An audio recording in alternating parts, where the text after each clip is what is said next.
bienvenidos. Estamos súper felices de darle la bienvenida a los que ya se están conectando. Y si tienes un amigo por ahí, amiga, que le interesa este tema, o sea, es un tema buenísimo que todos necesitamos conocer para empezar a dispersar dudas y ser inteligentes a la hora de contestarle a los niños.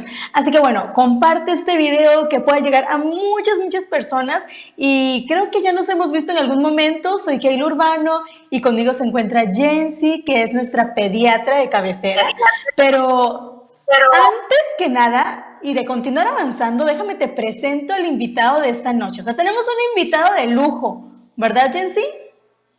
Sí, así es. Es un invitado realmente experto en el tema que vamos a tocar hoy y es un privilegio poder tenerlo en este espacio. Goyo, muchas gracias por estar aquí, te lo repito otra vez, y esperamos que pues en esta conversación podamos llegar a muchas personas y que el contenido sea pues de mucho interés para todos. Buenísimo. Muchas gracias por la invitación.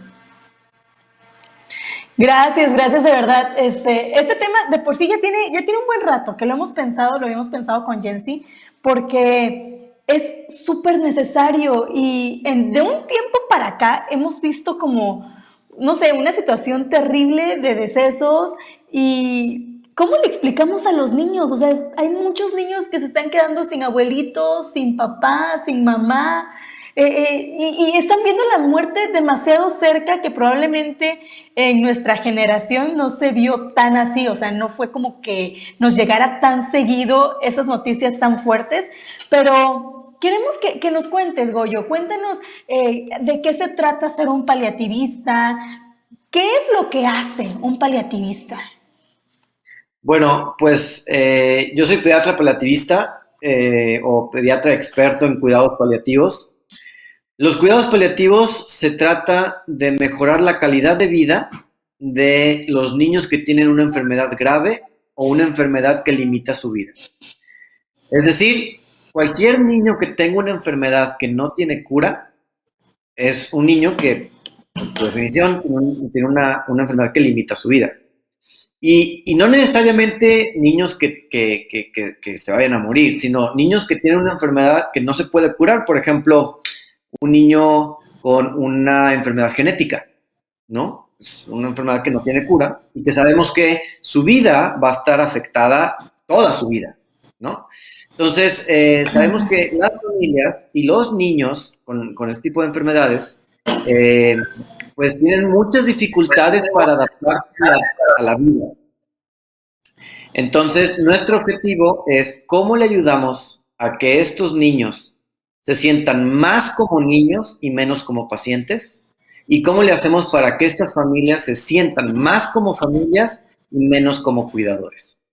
Entonces, cuando me preguntan ¿a qué te dedicas? Yo, pues me dedico a mejorar la calidad de vida de los niños y las familias que tienen una enfermedad grave.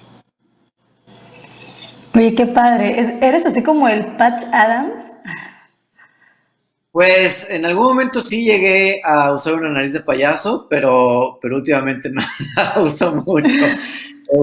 Pero sí, el objetivo, o sea, no solo se trata de hacerlos reír o hacerlos felices, sino claro. Pues, hay muchas limitantes, a veces síntomas difíciles de tratar, ayudarles a las familias a adaptarse a su nueva realidad, cuando tenemos un antes y un después de que les cambia la vida para ellos y para sus hijos. Nuestro objetivo es ayudarles a las familias a adaptarse a su nueva realidad, a que sus hijos estén con el menor número de síntomas posibles y acompañarlos durante toda su vida. En algunos casos, esto incluye el proceso de la muerte.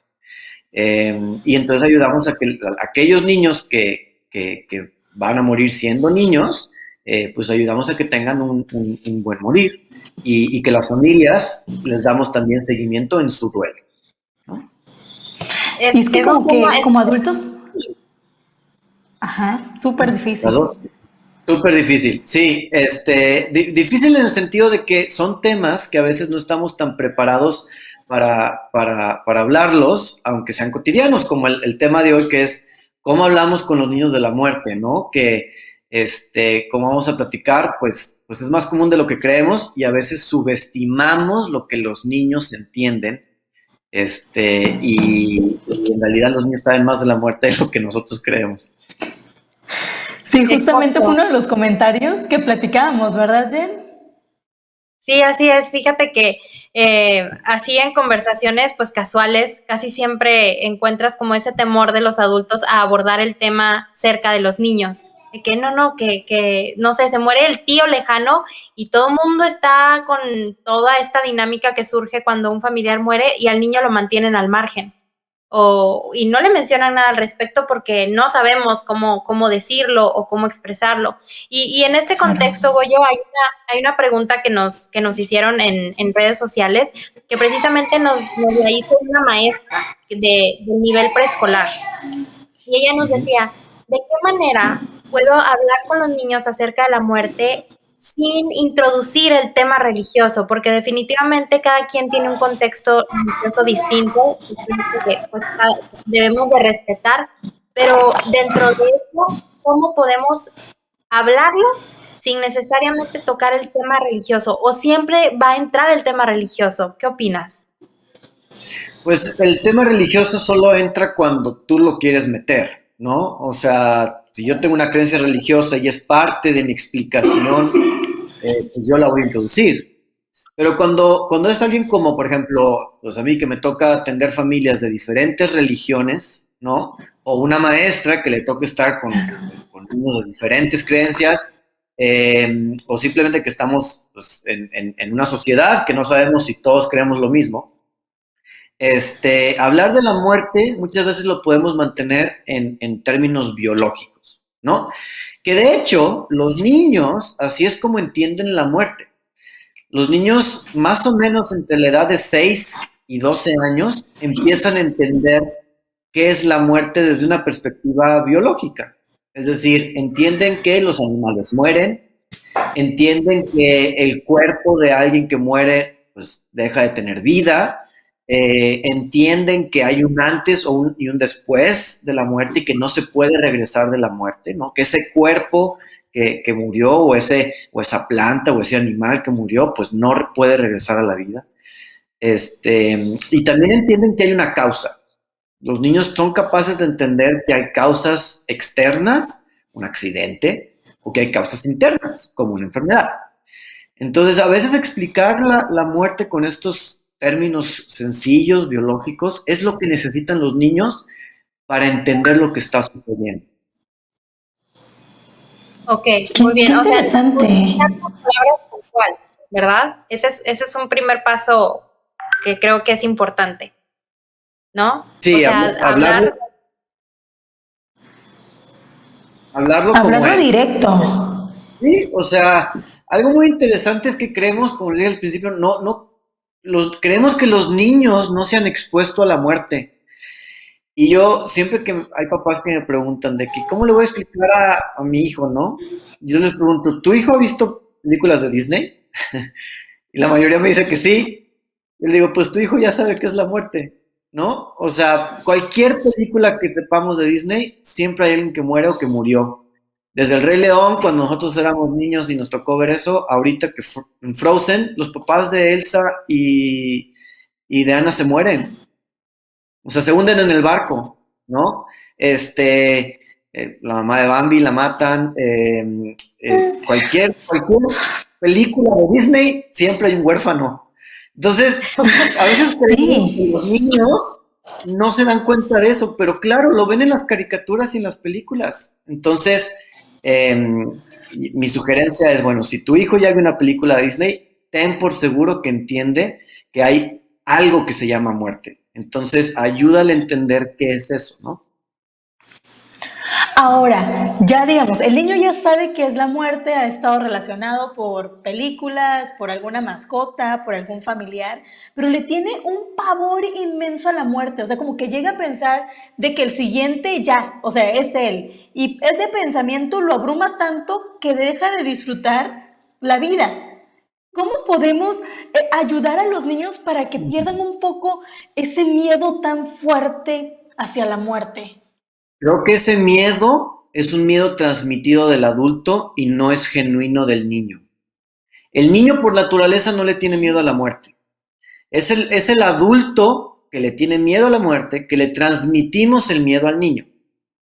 ¿Sí? O sea, un niño no crece teniéndole miedo a la muerte, ¿no? Porque un niño pues, no tiene la capacidad o sea, va aprendiendo los riesgos que hay en la vida, ¿no? Y es el adulto que le dice, no toques eso porque te vas a quemar, no te acerques ahí porque te vas a caer, no cruces la calle porque te van a atropellar. Pero el niño, de manera natural, no sabe que si cruza la calle lo pueden atropellar. Entonces, somos nosotros los que les metemos el miedo a la muerte a los niños. Los niños no se paralizan por la muerte, ¿sí? Para los niños es sencillo entender que la muerte sucede y inclusive cualquier niño que haya ido a un supermercado ha visto pescados muertos. En cualquier supermercado están los pescados muertos. Y el niño, claro que ha visto pescados vivos, en las películas o en las peceras. Entonces, hasta en ese pequeño momento, el niño entiende que, pues, la muerte, ¿por qué me va a dar miedo? Pues el pescado está ahí tranquilo y nunca nosotros no nos preocupamos de que no veas al pescado muerto, ¿me explico? Entonces, Claro. a veces subestimamos lo que los niños conocen de la muerte. No, ahora que lo estás mencionando, me estoy riendo porque hace unos días tengo dos niñas, una niña de 6 y una niña de 3, y estábamos desayunando, y esa mañana se me ocurrió hacerles un huevito estrellado y ponérselo sobre un pan. Están muy felices comiendo el huevito, y de pronto me dice mi hija, la de 6, me dice, mamá, nos estamos comiendo un huevo. Son pollitos que no nacieron, ¿cierto? Y me quedé así de, Isabel, mi desayuno.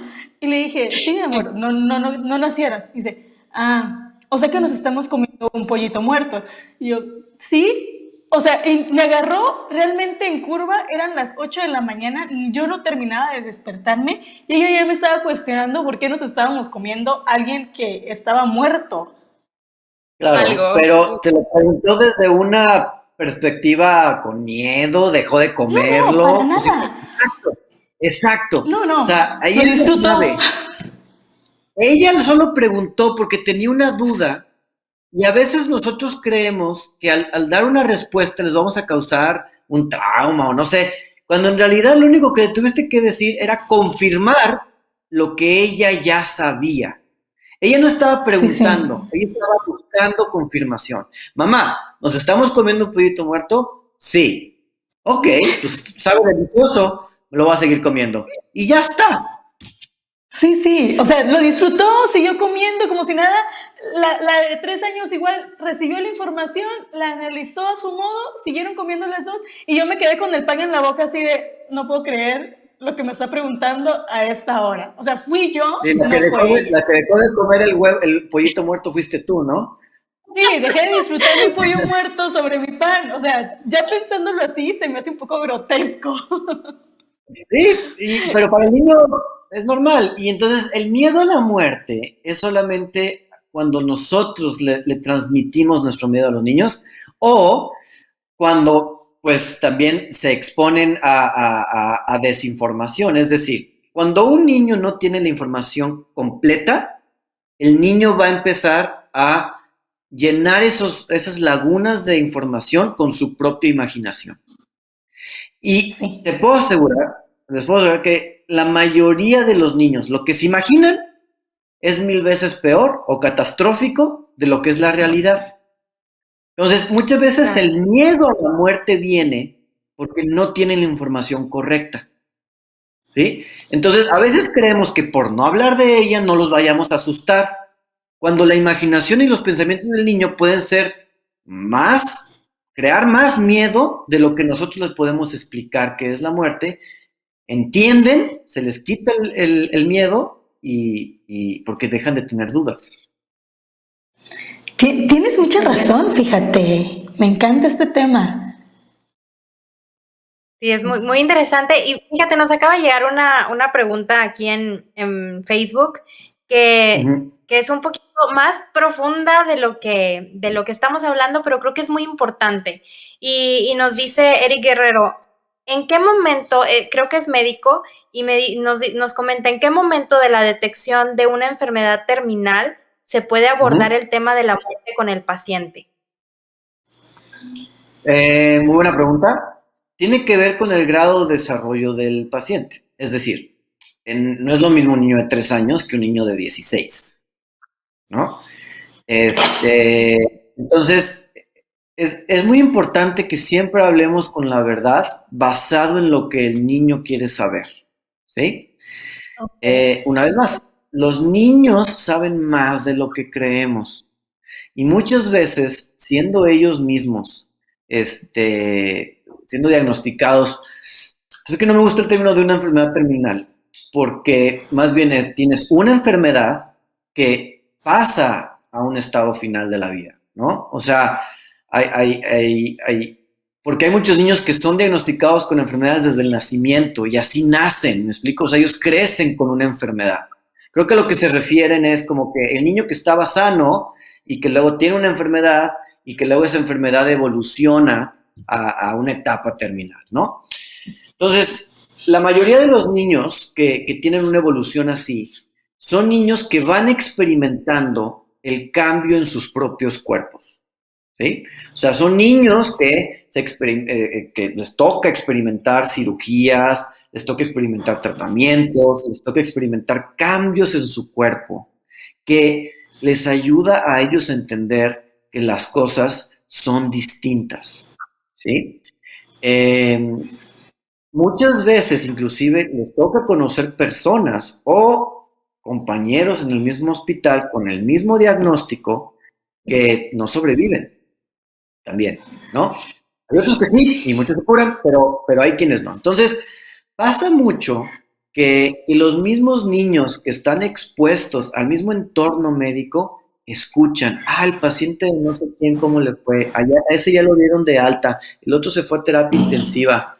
Los niños escuchan todo. Entonces, ¿cuándo es el momento ideal? Yo diría, pues, lo mejor momento es cuando le preguntas al niño que qué sabe de su enfermedad. El niño te va a decir, ¿sí? Sobre todo los que tienen la capacidad para hacerlo. Muchas veces no es tanto de llegar nosotros a decirle, ¿sabes qué, Juan? Pues tu enfermedad no se puede curar. Los niños muchas veces ya lo intuyen. Y una manera sencilla, pensando de cómo un médico puede abordar este tema, pues es llegar y preguntarle, oye Juan, ¿cómo te sientes con tu enfermedad? ¿Qué crees que te está pasando en tu cuerpo? ¿No? ¿Cómo crees que tu cuerpo está respondiendo al tratamiento? Y los niños son tan inteligentes que muchas veces ellos mismos van a tener la respuesta correcta. Y muchas veces me toca a mí, así como la pregunta del huevito de, ¿me estoy comiendo un pollito muerto? Muchas veces los niños ya lo saben y lo único que están buscando es la confirmación. Y dicen, pues yo no creo que vaya a curarme. ¿Sí? Sale de ellos. Y muchas veces nosotros guiarlos en ese pensamiento. Ahora, hay niños que pues no tienen esta idea y también no quieren saberlo. Y creo que pues tenemos que respetar su autonomía y para aquellos niños que no desean recibir esa información, pues tenemos también que respetarlos. Entonces, tampoco se trata de llegar nosotros a romper la manera en que está estructurada el niño y su familia, ¿no? Sino yo creo que es al revés. Es cómo este niño y su familia funcionan, cómo están viviendo la enfermedad, y entonces a partir de lo que ellos quieren saber es la información que yo les voy a ofrecer. A lo mejor le di es una pregunta muy difícil, pero yo creo que así lo puedo resumir. Hay que partir de lo que ellos quieren saber y de lo que ellos entienden. Y creo que aplica también como para papás, ¿no? O sea, totalmente. ¿Cómo ayudarles a pasar por este proceso complicado, pero que necesitan saber? Y justamente con eso va la siguiente pregunta. ¿Cómo les explicamos ese momento previo a... Hay sufrimiento, hay dolor, no se siente? ¿Cómo les ayudas a entender todo esto? Pues es muy importante qué tan cercanos estén. Por ejemplo, si es un niño que se está exponiendo a la muerte de algo ajeno a él, o sea, que no es él el que está muriendo, ¿no? Sino desde su mascota, la plantita, el abuelo, o sea, alguien está muriendo en su entorno. Va a depender mucho qué tanto se exponga a esa muerte, el cómo se le puede ir platicando. Y muchas veces lo importante es básicamente explicar de manera visual lo que va a ver, ¿no? Pasa mucho, por ejemplo, que los niños se van a despedir de alguien, ¿no? Y entonces lo que se hace es, tratamos de explicarles lo que van a ver. Por ejemplo, van a entrar a una sala de terapia intensiva. Entonces, si van a despedirse de alguien, se le explica, mira, vamos a entrar a un cuarto donde vas a ver que están unas camas, al lado de la cama vas a ver a tu abuelo está al lado, va a haber unas máquinas, esas máquinas van a estar haciendo ruidito, esas máquinas son las máquinas que le están dando el medicamento y el tratamiento para que esté tranquilo, vas a ver que está como dormido, puedes hablarle, puedes tocarlo. Entonces, vamos describiendo la escena para que cuando ellos entren y vean, pues puedan entender que lo que ya les explicamos, pues eso lo están viendo, ¿no? Y eso lo podemos llevar a cualquier situación de la vida. Ir a un funeral, ¿no? Vamos a entrar a un lugar donde vas a ver que hay muchas personas, vas a ver que muchas personas están tristes, hay gente llorando, también vas a ver gente riendo, mucha gente está vestida de negro, vas a ver que al fondo va a haber una caja, en esa caja adentro está el cuerpo de tu abuelito, ¿no? ¿Te gustaría ver el cuerpo de tu abuelito? Entonces muchas veces es como irlos preparando y permitirles que ellos tomen esa decisión, ¿no? En cómo explicarles el proceso previo a la muerte, pues creo que es utilizarlo dentro de los mismos conceptos, ¿no? Explicar pues que alguien está por morir, que los médicos están dando tratamiento para que no tenga dolor, no tenga molestias, que esté tranquilo, que a lo mejor esa persona se ve dormida, que a lo mejor no puede abrir los ojos, o sea, como tenemos que describir como la situación en la que está la persona que va a morir, para que cuando el niño se enfrente a eso ya sepa lo que va a ver, ¿no? Cuando no le toca verlo de manera física, se puede como quiera explicar el cambio que es, ya no vas a poder ver vamos a poder ir a ver su cuerpo, lo vamos a ir a poder a visitar a la iglesia o al cementerio, pero es explicar el cambio para que cuando el niño vea esta interacción social, que siempre la muerte es social, ¿no? El niño, o sea, como que dice, ya sabe a lo que se va a enfrentar. Entonces, una vez más, cuando el niño no tiene información, llena los vacíos con su imaginación. Si nosotros le explicamos lo que va a suceder, el niño no tiene dudas, el niño no va a llenar los huecos con su imaginación y no va a tener miedo. ¿Sí? El objetivo es siempre ese, la información es lo que te quita el miedo, ¿no? Así es, y creo que también les da las herramientas para, como tú dices, para interpretar las cosas de una manera de, es como me dijo mamá, o sea, mamá me dijo que iba a haber esto, y sí es cierto, o sea, entonces lo que me dice mamá y papá es verdad.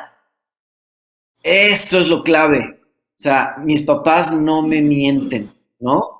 Que yo puedo llegar a preguntar cualquier pregunta y me voy a recibir la respuesta verdadera, ¿no? Porque también a veces pasa que queremos como decir las cosas, como tratar de decirlas un poquito más dulces, y entonces las decimos de una manera que no es real.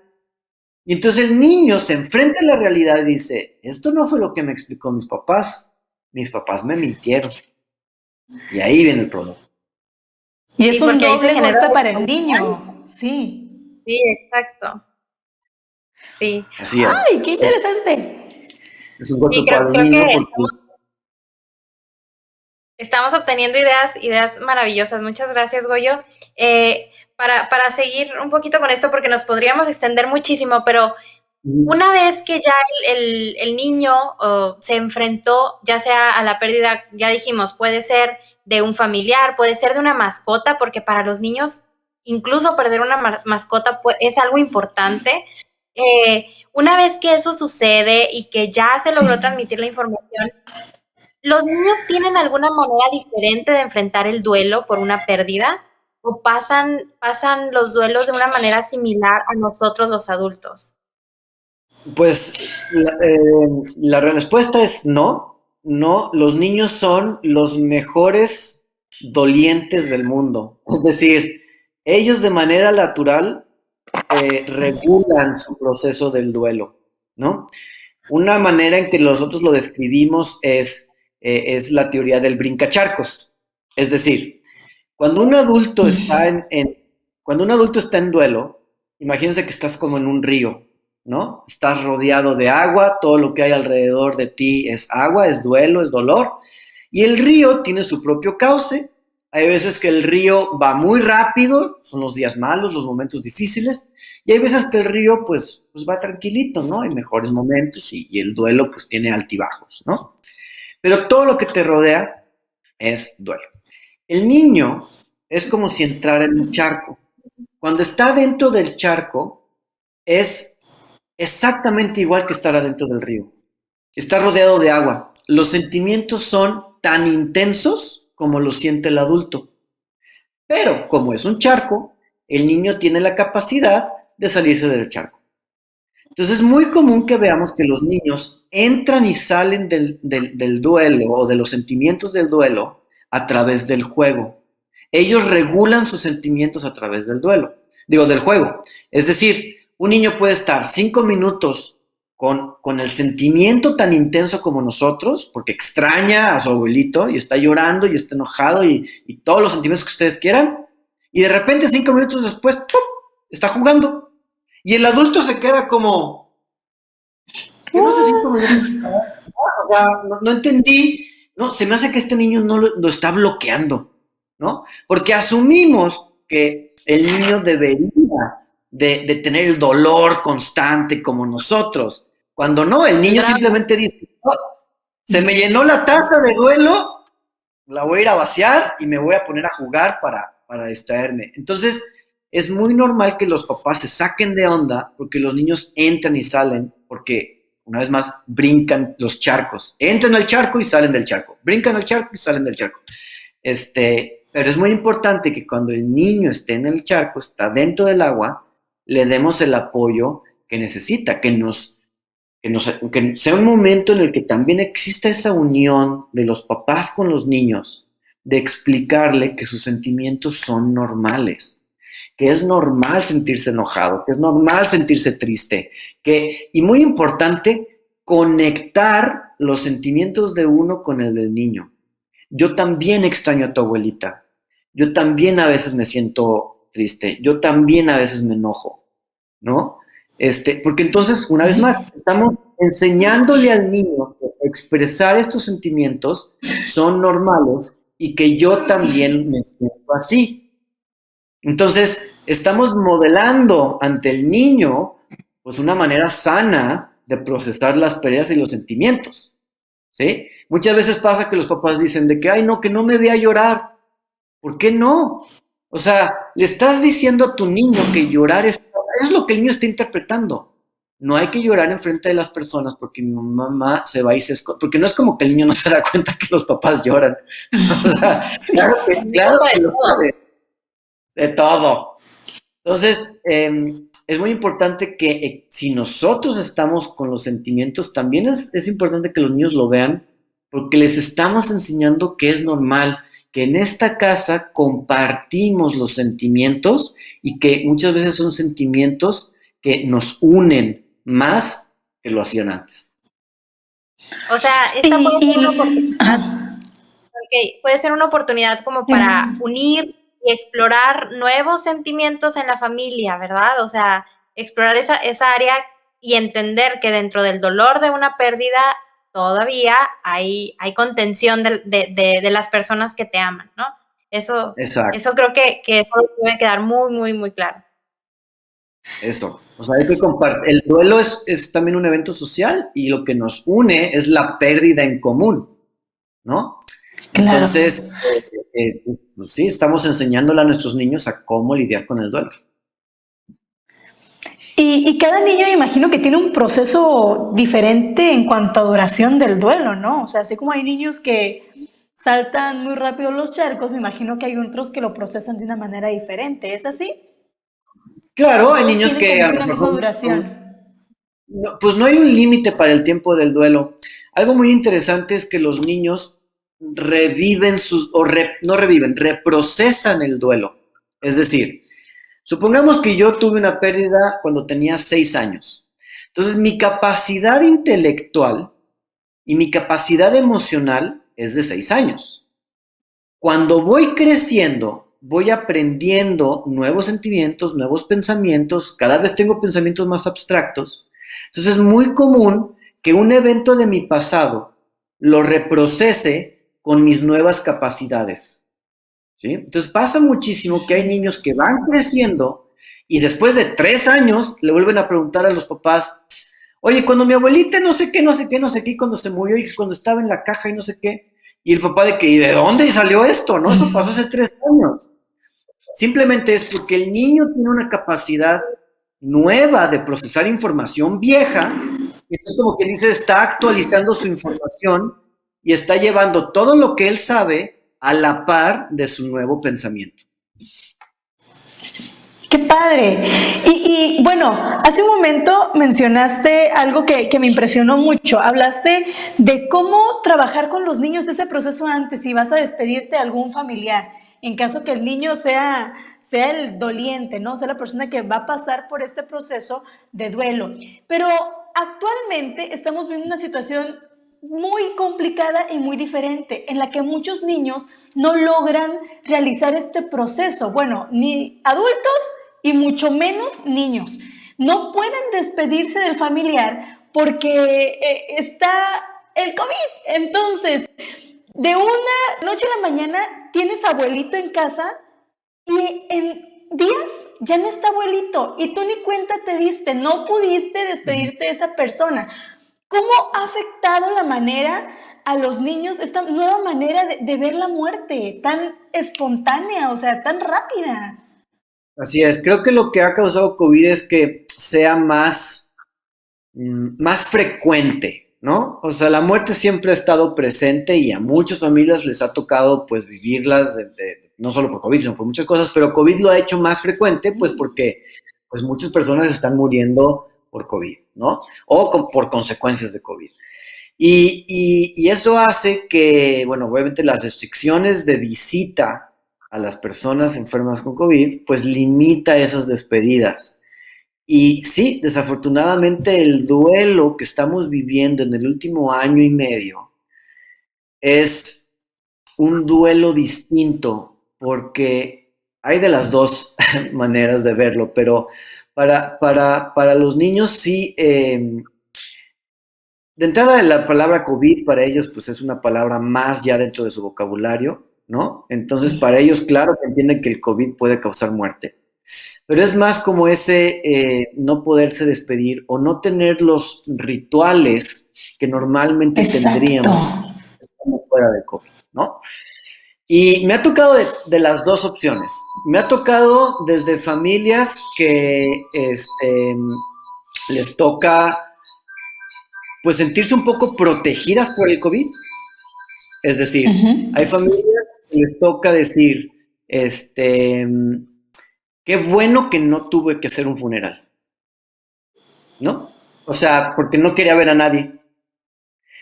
Y luego hay familias que me tocan que me dicen, híjole, ha sido súper difícil, porque cada vez que me topo a alguien, le tengo que contar que mi mamá murió, ¿no? En vez de que, como que en el funeral, ves a todos de trancazo y ya, la próxima vez que los ves, pues no hay nada de sorpresa, ya todo el mundo sabe que mi mamá se murió, veniste a darme el pésame, y entonces, pues tenemos las dos perspectivas. Para los niños es exactamente lo mismo, ¿no? Niños que cuando regresen a las escuelas, va a haber pasado muchísimo tiempo desde que tuvieron ese contacto social y que todo mundo va a tener como que actualizar, pues, qué te pasó en tu vida en el último año y medio, o 2 años, o el tiempo que sea, ¿no? Y muchos de estos niños se van a enfrentar a decir, no, pues es que yo tenía una abuelita, yo tenía un tío, y ya no está. Y va a ser parte de su historia.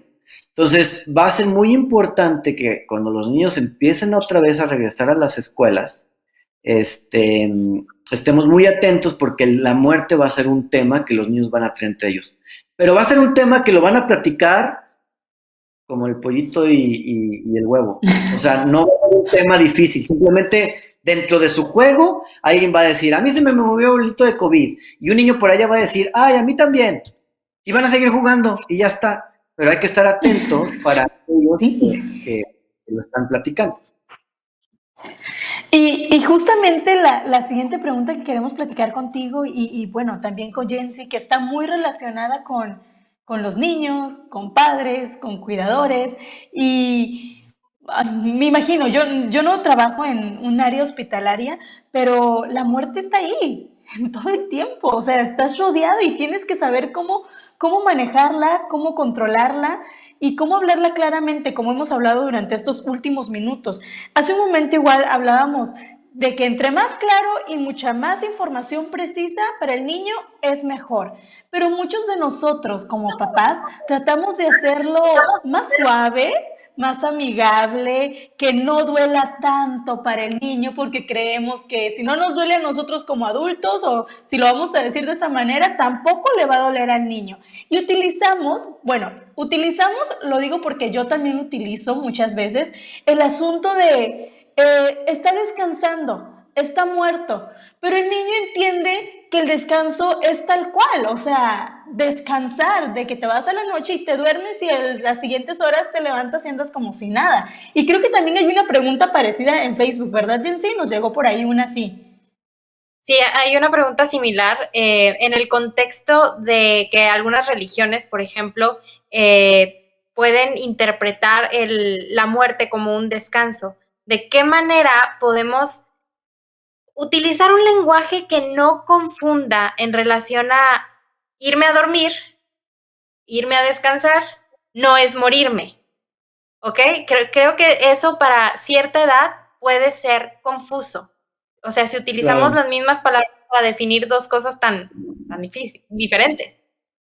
Claro, pues lo vemos hasta a veces en el tipo de frases, ¿no? O sea, la frase de dale, Señor, el eterno descanso, ¿no? Y sí, los niños escuchan esas frases, ¿verdad? Entonces, descansar es morir.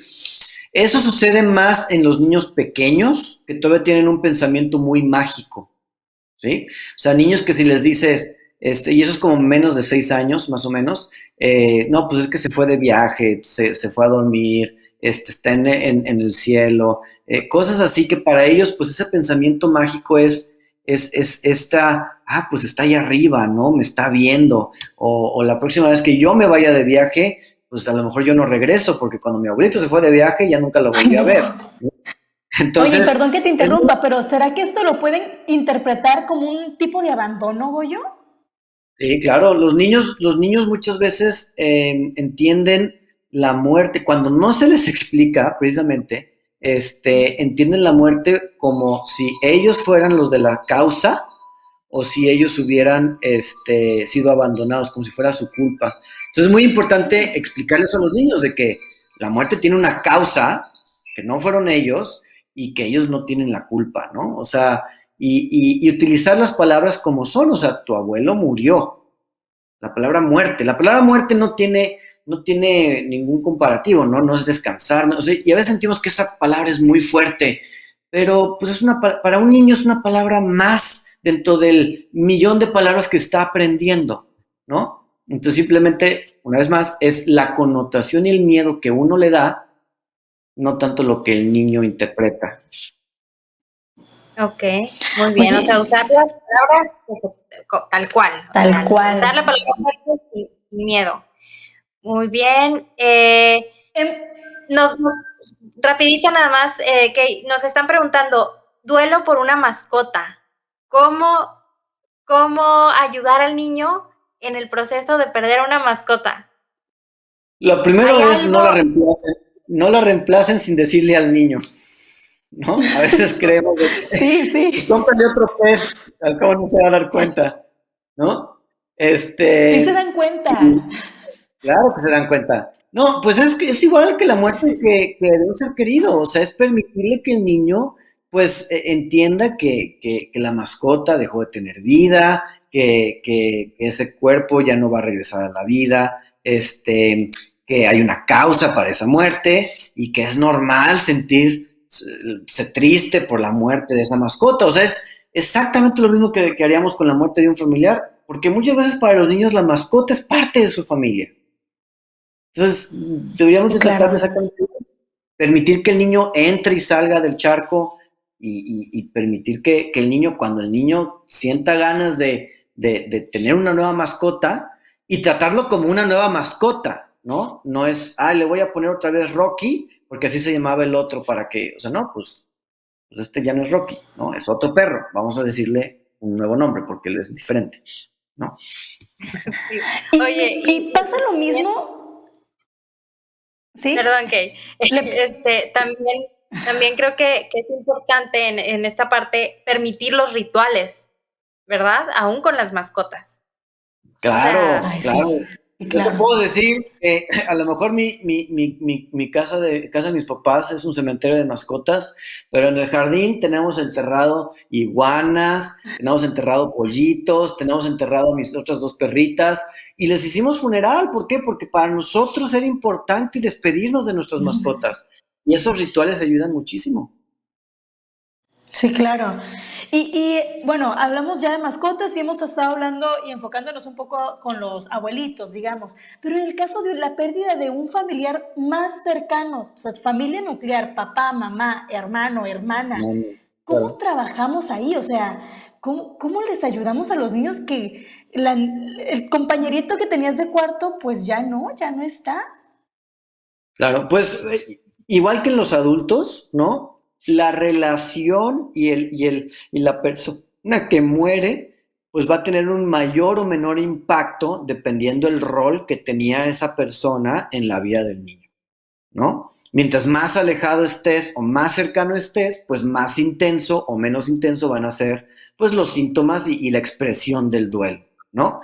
Entonces, la ayuda es igual, pero es muy importante que, sobre todo a los niños que tienen una pérdida, pues en su núcleo, que podamos pues dar a entender al niño lo mismo, ¿no? Que no fue su culpa, que no fue abandono, que van a cuidar de él, que a él no le va a pasar, ¿no? Muchas veces ese tipo de miedos de que a mí también me va a dar un infarto, ¿no? Porque el niño tiene ese miedo. Y entonces explicar que no, que él va a estar bien, que la gente lo va a cuidar, que las demás personas van a estar bien. Y es como irle enseñando al niño que a pesar de que esta es una nueva realidad y duele, es una realidad en la que van a poder estar juntos y que él no va a estar abandonado. Y claro, me imagino, Goyo, y Jensi, que diferente sea la edad del niño, es la forma en la que la vas a hablar, que la vas a decir, cómo le explicas a un niño de 2 años que papá, mamá ya no está, cómo le explicas a un niño de 6, 7, 15 años, un joven de 15 años, que ya no va a estar. Entonces, Claro. sí es muy importante que nosotros, como papás, o como familiares cercanos, sepamos cómo tratar este asunto de la muerte y desmentir también, porque probablemente en casa papá y mamá lo han trabajado de cierto modo y viene algún familiar y le intenta meter algo que hemos estado tratando de erradicar y eso es como que, hey, espérate, aquí en la casa hablamos claro y decimos las cosas necesarias derechas. Y ya estamos cerrando con este tema que está súper padre, Goyo, y ahora, una última, ya casi pregunta para finalizar. ¿Cómo les explicamos a los niños qué pasa después de la muerte? O sea, sabemos cuando podían participar de los rituales como un funeral, que los meten en la caja, los entierran, se queda bajo tierra, cada quien para su casa y listo. Pero, ¿cómo le dices al niño qué sucede cuando abuelito, papi, mami, hermanito está bajo la tierra? Pues es partiendo del hecho de que se le explicamos al niño de que ese cuerpo ya no tiene función, ¿no? O sea, el cuerpo ya no siente, ya no tiene frío, el cuerpo, ¿no? Es importante para el niño entender, pues, que bueno, ese es un cuerpo, ¿no? Porque muchas veces pueden tener el niño el pensamiento mágico de decir, es que mi abuelito va a tener frío allá abajo en la caja, ¿no? En la tierra, y decirle, no, o sea, el cuerpo de tu abuelita ya no tiene función, ya no piensa, no siente, no escucha. La manera en que tú te vas a conectar con tu abuelita es a través de tus pensamientos, a través de tus recuerdos, ¿no? Entonces es como disociar la parte física de la parte no física Y esa parte no física se puede quedar desde una perspectiva no religiosa, como pues tus pensamientos, cuando hablemos de tu abuelita, es una manera de recordarlo, de tener honores hacia esa persona, además.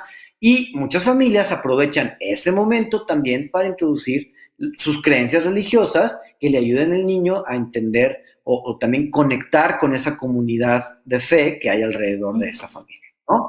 Y creo que el punto es importante, es separar lo físico de lo no físico, y eso lo entienden los niños súper bien. O sea, sí, el cuerpo de mi abuelita, no, ese ya no siente nada, pero pues yo hablo con ella todo el tiempo.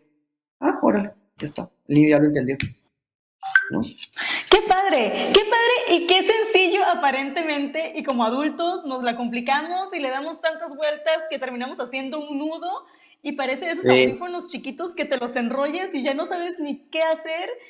Está súper padre. Y fíjate, estamos ya terminando. Tenemos la sección del mito. Nosotros regularmente en la no guía, en los programas, finalizamos con un mito, ¿verdad, Jen? Entonces como que ponemos en jaque aquí el asunto porque son cosas que escuchamos con regularidad. Y el siguiente mito es, si un niña, asiste a un velorio, ¿se puede enfriar? A mí sí me ha tocado escuchar de que no lleves al niño, no lleves al bebé al velorio del abuelo o de la abuela, porque se va a enfriar, le va a dar una frialdad. En algunos lugares le llaman así. Entonces, ¿existe eso? Pues, yo me preguntaría, pues, ¿qué es eso de enfriarse? Yo nunca lo había escuchado, la verdad, pero me dice Yancy que se escucha mucho en el sureste del país. Y bueno, yo creo que eso viene más como del mito de la muerte como una entidad, ¿no? Como alguien que pudieras invocar. Y entonces es como proteger a los niños de este mal que oscuro y que hay que mantener alejados, ¿no? Pero en realidad lo que sabemos es que los niños que querían ir al funeral y se les niega, muchas veces crecen con ese resentimiento y esa habilidad de decir, es que yo quise y no me permitieron. Pero lo contrario también es cierto. Niños que no quieren ir y que se les obliga a ir. Entonces, mi recomendación es que bueno, no solo la mía, sino pues de cómo ayudar a los niños en el duelo, es preguntarle al niño, ¿quieres ir? ¿Quieres ser parte? Le explica a uno, ¿no? O sea, lo que vas a ver es esto, le describes la escena y luego le preguntas, ¿quieres? ¿Quieres acercarte a ver la caja de tu abuelo? ¿Quieres ir a ver su cuerpo? ¿Quieres estar presente? Si el niño dice sí, después de haberle dado la información, adelante, porque el niño ya está preparado. Y si el niño dice que no, tampoco hay que obligarlo, ¿sí? Es decir, ok, claro. Si en algún momento quieres estar o quieres entrar o venir, me dices y entramos, ¿no? Entonces creo que son las dos, pero muy interesante el mito. Es parte del folclore mexicano. Así sí, es, nos encanta. Como mexicanos nos encanta la muerte. Sí, hay toda una cultura de festejo alrededor de la muerte. De hecho, hay lugares donde es una fiesta, o sea, se muere alguien, es una fiesta, hay comida, hay música, hay de todo. O sea, hay un nuevo movimiento que se llama celebraciones de vida. O sea, ya no se llaman funerales. Hay mucha gente que está optando reunirse para celebrar la vida de quien murió. Entonces, venimos a reunir para celebrar que esta persona vivió y vamos a estar aquí para recordar las cosas buenas que nos dio esta persona. Entonces, también es darle ese giro de reunión, de agradecimiento de la persona y que en muchos lugares se hace de manera natural, ¿no? Oye, y está súper bien, y creo que también nosotros como ya adultos, que se supone entendemos las cosas de una mejor manera, mantener a esa persona presente en la vida del niño, con historias, con fotografías, o sea, no que ya no esté, significa que no existió. O sea, va a estar presente en tu corazón, va a estar presente en tus pensamientos, en tu recuerdo, y mantente con ese recuerdo de haber disfrutado tanto su presencia, de todo lo que te enseñó en esos pocos o muchos años que estuvo contigo. Así es. El objetivo es siempre hablar de vida siempre podemos hablar de vida inclusive dentro de la muerte, ¿no?